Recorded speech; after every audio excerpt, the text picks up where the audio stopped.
But the Trump ఏ రకంగా ఆలోచిస్తున్నాడు అనేదాన్ని పూర్తిగా మనం ఆయన చెప్పే రీజన్స్ని మనం కంప్లీట్గా విశ్లేషించి మనం ఇది కరెక్ట్ కాదని చెప్పలేం కానీ ఈ విధంగా ఇప్పుడే చెప్పలేం కానీ బట్ ఇది కైండ్ ఆఫ్ ఒక రకమైనటువంటి థ్రెట్టే, ఒక రకమైనటువంటి షాక్ కూడా.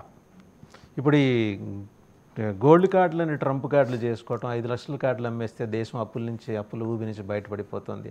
ఏంటో చందమామ కథలా లేదండి ఎజంప్షన్స్ ఇవన్నీ చూస్తుంటే. అంటే ఒక అమెరికా లాంటి అగ్రరాజ్య అధ్యక్షుడు ప్రతి పావు గంటకో అరగంటకో ఒక ట్వీట్ పెట్టడం, న్యాయ వ్యవస్థ మీద విరుచుకుపడిపోవటం. Basically Trump is different than the other presidents అండి.